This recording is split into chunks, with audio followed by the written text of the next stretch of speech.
Good morning, students. Today we'll be taking up a chapter which is very interesting, the making of a scientist. It is about the famous scientist Richard E. Bright. And let's see. Richard E. Bright has received the Scar Scholar Award and the Schering-Plough Award for Biochemistry and Molecular Biology. It was his fascination for butterflies that opened the world of science to him. So, this was about the introduction of Richard E. Bright. Let's come up with the chapter. How did a book become a turning point in Richard E. Bright's life? How did his mother help him? Now, usually the mothers, they have a very important part to play in the upbringing of a child. The way they nurture a child, on that the future of a child definitely depends upon. So, let's come further. At the age of 22, a former Scout of the Year. So, at the age of 22, what happened? That we'll come to know. But over here, it has been said that previously he was also the Scout of the Year. Excited the scientific world with a new theory on how cells work. How the cells work. That is related to biology, how the cells work. So, this was what excited the scientific world, and a new theory came out, how the cells work. Richard H. E. Bright and his college roommate, two people, one is Richard H. E. Bright and his college roommate, explained the theory in an article in the Proceedings of the National Academy of Science. So, this was the theory of how the cells work. It was explained in an article in the Proceedings of the National Academy of Science. So, this was the name of the journal. It was the first time this important scientific journal had ever published the work of college students. So, this was a first time also for the journal, that this was the first time that it had published the work of college students. Earlier, the journal had not published. In sports, that would be like making the big leagues at the age of 15 and hitting a home run.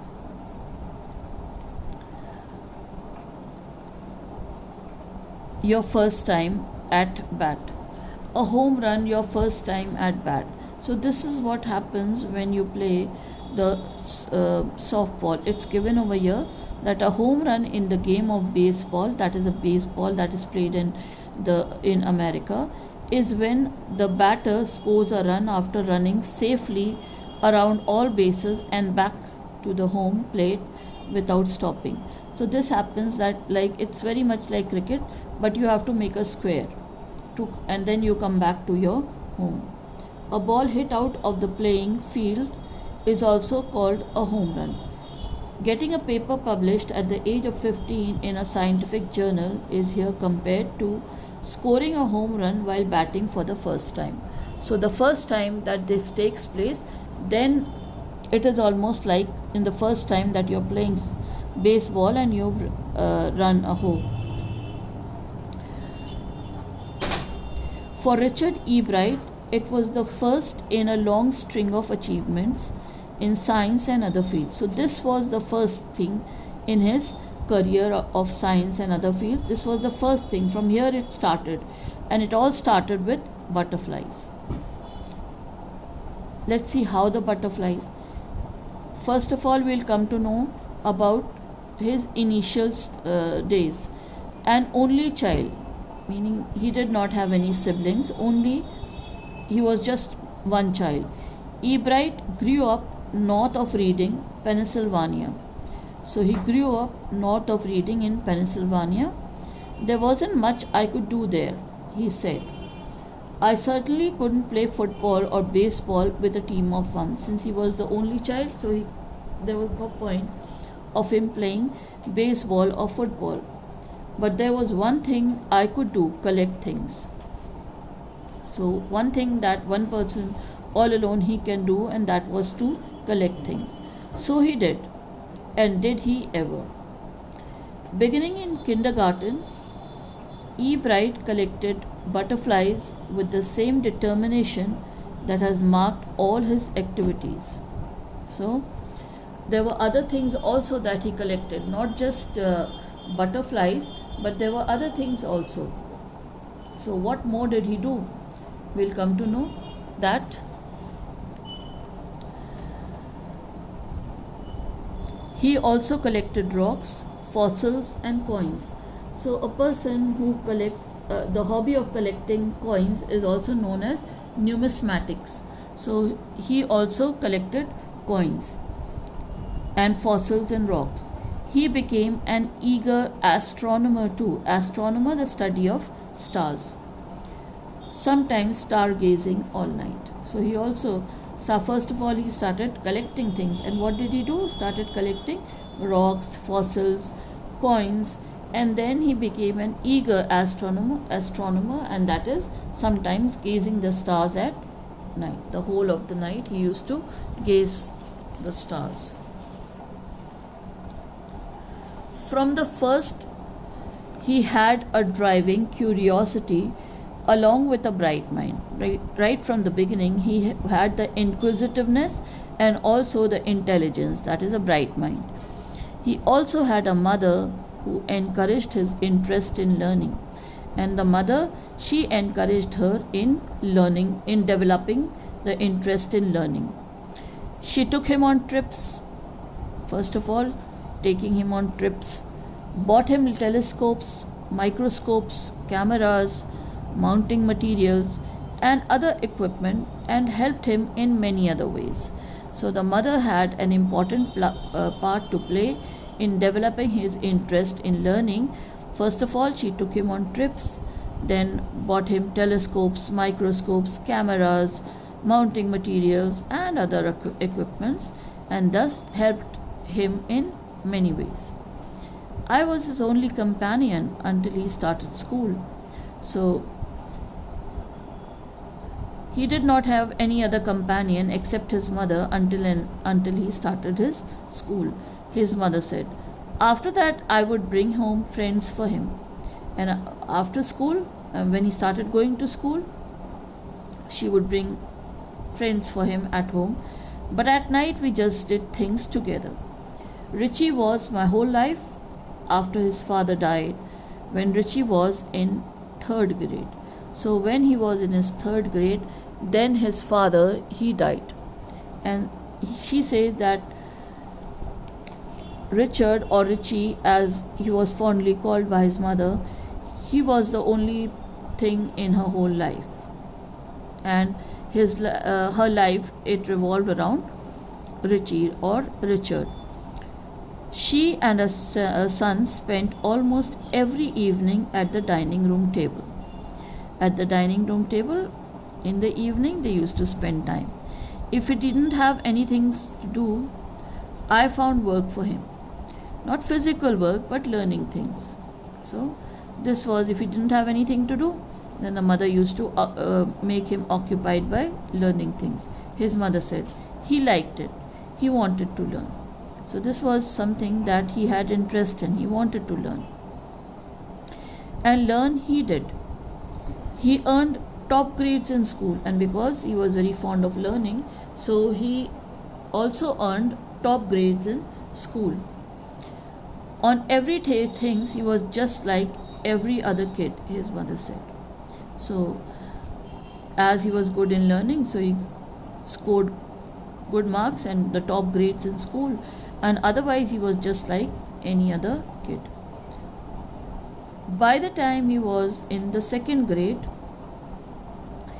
Ebright had collected all 25 species of butterfly found around his home time.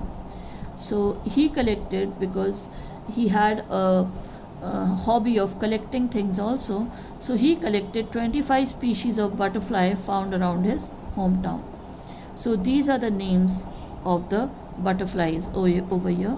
That is gossamer winged butterflies, white M hair streak, Acadian hair streak, bronze, copper, bog copper, purplish copper, eastern tailed blue, melissa blue, silvery blue.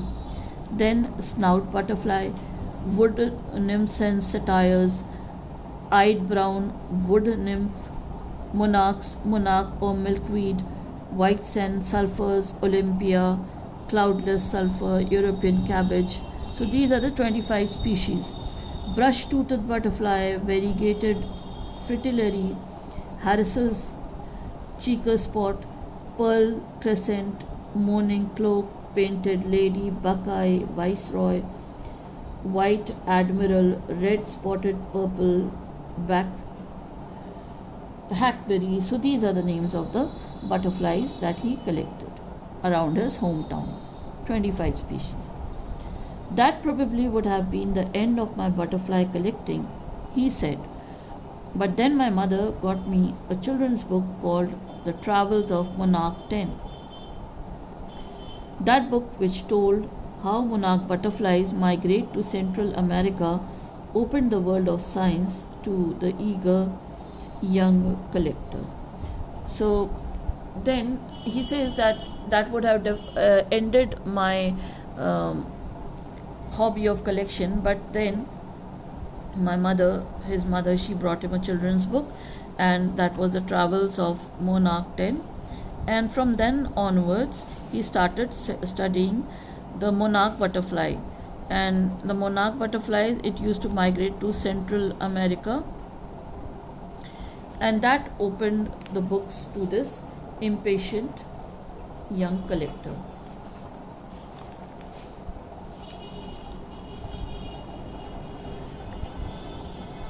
At the end of the book, readers were invited to help study butterfly migrations. So when the book used to end at that time, the readers, whoever read the book, they were invited to help study butterfly migrations.